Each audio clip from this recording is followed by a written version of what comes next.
gameplay now.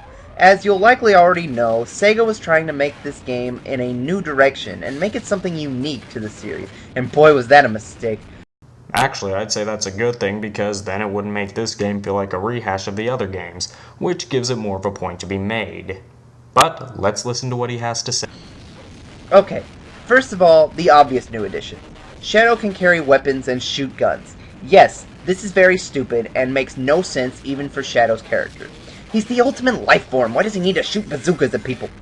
Well, for one, the guns add a layer of identity and help make the character seem less like a reskin. In addition to that, having a weapon means it can drain the health bars of the enemies much quicker, and in addition to that, it has a much better range. It's not a problem, really. You find guns in boxes and steal them for enemies and press a button to fire and a button to throw them away. I guess it controls well enough, but it's just a dumb concept to begin with. It works well, but I don't like it, so it shouldn't be there. You've gotta be kidding me. Not to mention, Shadow can still homing attack everything, and almost every enemy and boss can be killed with that move alone, so the guns are really unnecessary. Only the reason to use them is that the homing attack sucks, likely in an attempt to play up the whole "hey, guns are awesome" thing. I thought the homing attack worked decently well. It's a bit more awkward since, well, the enemies have health bars and pretty big ones. But again, that's what the guns are for. They help make it go, they take out the enemies much quicker. But the homing attack is there in case you don't want to use a gun or you don't have one with you. This is good design. The second most obvious change in format is the ability to pick your path. Almost every stage has a good mission, a bad mission, and a neutral mission. Beating a certain mission determines which path you take in the story and which stage you go to next. However, the pick your path thing was implemented so poorly it almost doesn't matter. The missions are all incredibly lame, repetitive, and tedious. Most of the good missions are just kill all the aliens, while the bad missions are either kill all the humans or blow something really big up. Well, as far as I'm concerned, it's not really like that. One, there is a lot more variation in the missions, though they do have their own similar structures, and even then, there is a bit more variation in this style. For example, when you have to blow certain things up, the challenge comes from just, for example, finding things or taking out enemies. It's not wonderful, but it works decent enough. Or at least more than you give it credit for. Whatever mission you choose to do, it doesn't matter because both the Black Arms and guns still try to kill you throughout the whole stage. Even if you're doing the evil mission, the aliens still constantly want you dead. This is incredibly frustrating and awful game design, one of the biggest fundamental flaws of the whole game. The problem with having them only attack you if you're on your side is, well, one, you bring this up in a minute, but you can pause it and change sides constantly, and in addition to that, in certain levels like the Black Comet or Gun Fortress, where there's almost pretty much a dominant of one type of enemy, you can just keep the member of the same team and nobody will attack you. Yeah, it's not the greatest, but it's better to have all of them attack you than none of them attack you. Not to mention, the choices you make barely matter because you can simply press start and change the mission on the fly. Can you think of any other game with good and bad choices where you can do that? Infamous? No. Epic Mickey? No. Those Star Wars games? Force Unleashed? No. I sure can't think of any. Why even bother having them at all? It makes no sense. That's what I thought at first, but then, over time, I realized it made a lot more sense. It's mostly for gameplay purposes. For example, if you had to choose your mission right at the start of the level, then if you decided later in the middle of the level that was a bad decision, well, you're screwed, but here you can change what one you overall want to do, and keep a counter of what's going on with each mission in case you want to change later. The third new gameplay mechanic is the Chaos moves. If you kill a certain number of good or bad enemies, you fill up a bar in either top corner of the screen and can unleash a Chaos move. Beat enough good guys and you get Chaos Blast, which is just a really big explosion. The one you get for killing bad guys is Chaos Control, which is one of the most broken mechanics in any video game ever. It's basically the press this button to win move. No, not really. That's because you have to kill a certain amount of enemies to even get the bar full, and for some levels it's much harder. For example, an area like Gun Fortress, it's a lot harder. In addition to that, you even say later that this thing can sometimes hinder you during a certain mission. So, how is this press to win? When pressed, Shadow goes speeding through the stage faster than Sonic with Boost ever could. This is pretty much the ultimate way to beat any of the neutral missions, as those are normally just get to the end of the stage. Although it isn't very helpful in any of the kill certain enemy missions because you just zoom on by them. See what I mean when I said he contradicts himself? The last new feature they added was Shadow's ability to ride vehicles. Yes, because the creature with speed as fast as the fastest thing alive needs to be riding around in giant tanks and jeeps. I don't have much to say about this one. They're mostly optional and they control like garbage, but with the exception of a few flying sections, you can skip them completely. Okay, unlike most people, I actually usually like using a vehicle in certain areas because you can just run over tons of stuff and not really have to worry about getting hit. Here's a clip I have showing that.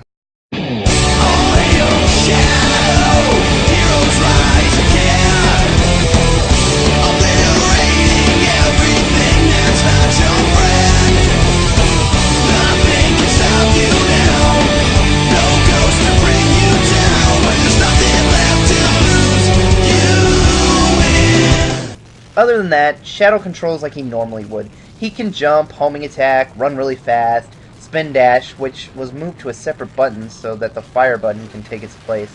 Gets a little confusing if you're used to the Sonic Adventure 2 setup. Now let's talk about the stages, because boy does this game have some really bad stages. First of all, while there are quite a few of them, they all blend together and reuse assets from others. There's multiple ruin stages, computer stages, arc stages, so while you may be playing different stages in the story, it sure won't feel like it. While plenty of the stages do reuse concepts, they're all done in different ways, and plenty of the levels do have a different structure, so I don't see why this is a big problem. Second, I'm going to make my most common complaint here. They're too long. Like, way too long. Because they're mission-based, most of the stages are really big, and thus hard to make it through in less than 10 minutes. It gets even worse when you're trying to kill all the enemies and miss one and have to backtrack through the stage just to find it. That's not what I play games for like this. While I'm not too crazy about this style of level structure, most of them aren't really that bad, and while there are some that I don't like, specifically the arc levels due to this, well, I understand it's not for you, but that's not the game's fault that it wasn't made for you. One mission in particular, on a stage called Dark Impact, involves having to defeat 35 Artificial Chaos. This stage is gigantic. You have to constantly go from area to area on these slowly moving on-rail turrets, hoping to come across some of these enemies. You have to ride elevators, take branching paths, and it's just all terrible. It took me over 30 minutes to beat this stage in my most recent playthrough. And yes, I know I suck at video games, and some of you probably played this game so many times you can beat it in 10, but I remember it taking about this long when I first played the game in 2005 as well. The enemies are hidden down every path, so you have to constantly backtrack to the branching paths you didn't take just to find one lousy enemy. Not to mention, every area looks exactly the same, so it's hard to tell where you've been or haven't been. And a lot of the stages are like this. Last I checked, there were only 2 stages that had this general bad structure to it. The rest of them, while some could be kinda long, it really wasn't that bad if you just kinda looked around. With the exception of the Doom and Lost Impact, it was fine. Once again, you're lying to your audience. There's a stage where you have to disarm a bunch of bombs with Knuckles, and the stage is so big that it's easy to get lost. And the bombs detonate, so you can actually fail this mission if you miss just one and don't get back to it in time. Then there's the computer stages. Boy, do I hate these stages. While they're certainly the most creative in the whole game, they're also some of the most frustrating and poorly designed stages in any video game I have ever played. They start out fine, but then you get to this huge field of circuits and you have to spin dash through, and you're constantly going one direction or another, and you have no idea where you are and where you've been because the stage is huge and everything looks the same, and I hate this game! Why is it so hard to just let me run at the end of the stage and occasionally shoot things if that's what you want? It's not the game's fault that it goes for this style, and it's really mostly depending on personal taste. While I'm not a big fan of this type of style, I do enjoy some of it here, and there's enough levels that are pretty quick-paced to balance things out. Why do I have to get to parts where I'm forced to spend 5 minutes figuring out where to actually go? Did you guys ever play any of your older games when you developed this mess? This game isn't trying to be like those games, which is fine, because you still have those games to go back to. What's wrong with this trying to do something new? You don't even play as Sonic, so I don't see why it's a big problem. Now I'm gonna skip to a little later in the video, because this really gets to the point where the real problem in the review really shows. Overall, this game is really, really bad, and really, really stupid. That's just what turns me off about it the most. The idea is dumb.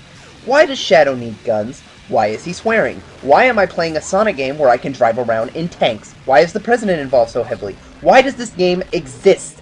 Why are there aliens? It's like a parody of a Sonic game, and yet throughout the whole game, they want you to take it seriously. The game is so into itself and takes itself so seriously, you can't help but kind of feel sorry for it. It's just so stupid it doesn't know any better. The problem with your argument is that it's solely based on it's really not your idea of what Sonic should be. Which, for one, like I said, you don't really control as Sonic, and it pretty much makes it clear that it's not trying to be so. It's not really a problem if it's clearly acknowledging what it's trying to be. In addition to that, I will get more into this in a review I have planned, but this game story is not serious. It's pretty much like The Room of Sonic games. I know what Sega was trying to do. They were trying to tell Shadow's story as well as make it seem like its own standalone game. Maybe in an attempt to make more like this, but it just didn't work. You never feel like you're playing a Shadow game, you feel like you're playing a really awful Sonic game. They tried to disconnect it from the series, but they were also too scared it wouldn't work. I know some of you have been yelling throughout the review, but it's not a Sonic game, who cares if the stages are long? Well, yeah, it is. Shadow still can do everything Sonic can, he can still run really fast, he goes through loops, collect rings, all of the major Sonic characters are there. It never truly strayed away from its roots, and instead of feeling like a unique product, it felt like a Sonic game with a lot of really stupid gimmicks. Okay, the problem with your not a Shadow game, it's just a bad Sonic game is, well, what would define a Shadow game in general? I mean, Shadow already controls so similar to Sonic prior to that, so the gameplay style makes sense, but changing up the level structures and adding certain things, one gives a layer of identity, and makes it seem different enough from the main series. It pretty much is a spin-off. But that's the end of the review. He goes on a little bit more, but it's really just him regurgitating everything he said before. Anyway, leave a comment, and let me know what you think. See you next time.